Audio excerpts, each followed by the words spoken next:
Hello viewers, আসসালামু আলাইকুম। কেমন আছেন তা কমেন্টে অবশ্যই জানাবেন ও ভিডিওটি ফলো করবেন। আজ আপনাদের জন্য নিয়ে এসেছি 1xBet নিয়ে চমৎকার একটি ভিডিও, তাই অনুরোধ করব ভিডিওটি পুরোপুরি দেখবেন। উপরে দেখতে পাচ্ছেন লগ ইন এবং রেজিস্ট্রেশন দুটি অপশন দেওয়া আছে। এখান থেকে রেজিস্ট্রেশন অপশনে ক্লিক করবেন। এই যে রেজিস্ট্রেশনের জন্য অনেকগুলো অপশন দেওয়া আছে, এর মধ্যে ইন ওয়ান ক্লিকের মাধ্যমে আপনি সহজেই রেজিস্ট্রেশন করতে পারবেন। তাহলে ইন ওয়ান ক্লিক অপশনে ক্লিক করবেন। এখানে কান্ট্রি বাংলাদেশ রাখবেন, বাংলাদেশি টাকা বিডিটি থাকবে, নিচে স্পোর্টস এরকমই রাখবেন। তারপর এখানে প্রোমো কোড দিতে হবে যাতে আপনার অ্যাকাউন্ট ফুল ভেরিফাইড হয়। প্রোমো কোডের এই ঘরে লিখবেন ইডিএন। হ্যাঁ বন্ধুরা, ইডিএন এই প্রোমো কোডটি দিলেই আপনি বিভিন্ন পেমেন্ট মেথডের মাধ্যমে 24 ঘন্টায় ডিপোজিট ও উইথড্র করতে পারবেন। প্রতি সপ্তাহে বোনাস সহ অ্যাকাউন্ট খোলার সাথে সাথেই 100% বোনাস পাবেন। এখানে ইডিএন এই প্রোমো কোডটি লিখবেন। কোনোভাবে ভুল করলে আপনার অ্যাকাউন্ট পুরোপুরি ভেরিফাইড হবে না। প্রোমো কোড দেওয়ার পরে নিচের দিকে খালি ঘরগুলোতে টিক দিয়ে এই সবুজ বাটনে ক্লিক করবেন। আপনার সামনে যদি এরকম রোবট ভেরিফিকেশন চায় তবে তা সফলভাবে করে নেবেন। তারপর কিছুক্ষণ অপেক্ষা করলে দেখবেন আপনাকে ইউজার আইডি আর পাসওয়ার্ড দিয়ে দিয়েছে।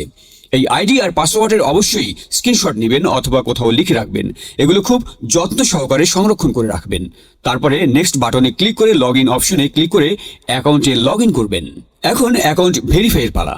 এজন্য নিচে মেনু বাটনে ক্লিক করে উপরে ইউজার আইডিতে ক্লিক করলে এরকম একটি পেজ দেখতে পাবেন। এখান থেকে এনআইডি কার্ড ও মোবাইল নাম্বার ভেরিফাই করে নিতে হবে। এই যে দেখতে পাচ্ছেন ফোন নাম্বার লিঙ্কে ক্লিক করবেন।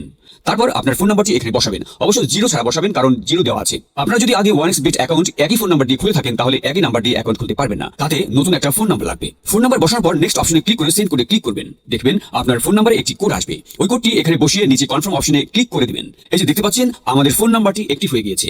এখন ফিল ইন পার্সোনাল ডাটা এখানে একটা ক্লিক করবেন। এখানে আপনার জাতীয় পরিচয়পত্রের তথ্যের সাথে মিল রেখে তথ্য পূরণ করবেন। এখানে আপনার নামের প্রথম অংশটি লিখবেন, তারপর এখানে আপনার নামের শেষ অংশটি লিখবেন, তারপর এখানে আপনার জন্ম তারিখ লিখবেন, প্রথমে সাল তারপর মাস ও তারিখ লিখবেন। প্লেস অফ বার্থ অর্থাৎ আপনি কোথায় জন্মগ্রহণ করেছেন তা লিখবেন। তারপর রিজনে সিলেক্ট করে এখান থেকে বাংলাদেশ সিলেক্ট করবেন। তারপর সিটিতে থাকা রেসিডেন্স অ্যাড্রেসে আপনার জেলাটি লিখে দিবেন। ডকুমেন্ট টাইপ সিলেক্ট করে এখান থেকে জাতীয় পরিচয়পত্র সিলেক্ট করবেন। এখানে সিরিজের ঘরে 1 লিখে দিবেন। ডকুমেন্ট নাম্বারে এখানে আপনার এনআইডি কার্ডের নাম্বারটি বসাবেন। আর আপনার যদি এনআইডি কার্ড না থাকে তাহলে এখানে আপনার মোবাইল নাম্বারটি বসিয়ে দিবেন, কোনো সমস্যা হবে না। তারপর এখানে ডেট অফ ইস্যুর জায়গায় ভোটার আইডি কার্ডের উল্টো পাশে দেখবেন ডেট অফ ইস্যুর ডেট দেওয়া আছে, ওটা বসিয়ে দিবেন। তারপর এখানে ইস্যুড বাই এর জায়গায় বাংলাদেশ গভর্নমেন্ট লিখে দিবেন। তারপর সব ঠিক থাকলে নিচের এই কনফার্ম বাটনে ক্লিক করে দিবেন। একটু ওয়েট করুন। এই যে দেখতে পাচ্ছেন অ্যাকাউন্ট ভেরিফিকেশন সাকসেসফুল হয়েছে। এখন এখানে ডিপোজিট করবেন কিভাবে তা দেখাচ্ছি। ডিপোজিট করার জন্য এই যে এখানে ডিপোজিট অপশনে একটা ক্লিক করবেন। তারপর আপনার সামনে এরকম একটা পেজ আসবে। এখানে বিভিন্ন পেমেন্ট মেথডের মাধ্যমে ডিপোজিট করতে পারবেন। তো আমি আপনাদের দেখিয়ে দিচ্ছি কিভাবে এই পেমেন্ট মেথডের মাধ্যমে ডিপোজিট করবেন। তো এখানে এই পেমেন্ট মেথড অপশনের উপর একটা ক্লিক করবেন। ক্লিক করার পরে প্রথমে এখানে দেখতে পাচ্ছেন মিনিমাম 500 টাকা ডিপোজিট করতে পারবেন। মানে এখানে সর্বনিম্ন 500 থেকে যত ক্যাশ আউট করা যায় তত টাকা ডিপোজিট করতে পারবেন। এখানে এই যে দেখতে পাচ্ছেন তারা একটি পেমেন্ট মেথড এজেন্ট নাম্বার দিয়ে রেখেছে। এই এজেন্ট নাম্বারেই আপনাকে ক্যাশ আউট করতে হবে। তো আমি এই নাম্বারটি কপি করে চলে যাব এই পেমেন্ট মেথডের ক্যাশ আউট অপশনে। তো দেখতে পাচ্ছেন আমাদের ক্যাশ আউট সফল হয়েছে। এখানে দেখতে পাচ্ছেন ক্যাশ আউট করার পর তারা আমাদের একটা ট্রানজাকশন আইডি দিয়েছে।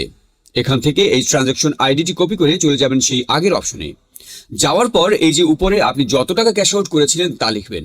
তো আমি যেহেতু 1000 টাকা করেছি তাই 1000 টাকা লিখলাম। তারপর আমরা যে ট্রানজাকশন আইডি কপি করে নিয়ে এসেছি সেই ট্রানজাকশন আইডি এখানে বসাবো। এরপরে এই পেমেন্ট মেথডের ওয়ালেট নাম্বার, মানে আপনি যে নাম্বার থেকে ক্যাশ আউট করেছিলেন সেই নাম্বারটি এখানে লিখে দিবেন। এরপরে নিচে কনফার্মে ক্লিক করে দিবেন। কনফার্মে ক্লিক করার পর আপনাদের সামনে ডিপোজিট সাকসেস নামে এরকম লেখা আসবে। তার মানে আপনাদের ডিপোজিট রিকোয়েস্ট সফলভাবে তাদের কাছে চলে গিয়েছে। তারপর 5 থেকে 10 মিনিট পর দেখবেন আপনার অ্যাকাউন্টে টাকাটা যোগ হয়ে গিয়েছে। ভিউয়ার্স, 100% সাকসেসফুল ও নিরাপদ 1xBet অ্যাকাউন্ট খুলে টাকা ইনকাম করতে চাইলে অবশ্যই স্ক্রিনের প্রোমো কোডটি দিয়েই অ্যাকাউন্ট খুলুন। ভিউয়ার্স, আপনাকে অসংখ্য ধন্যবাদ।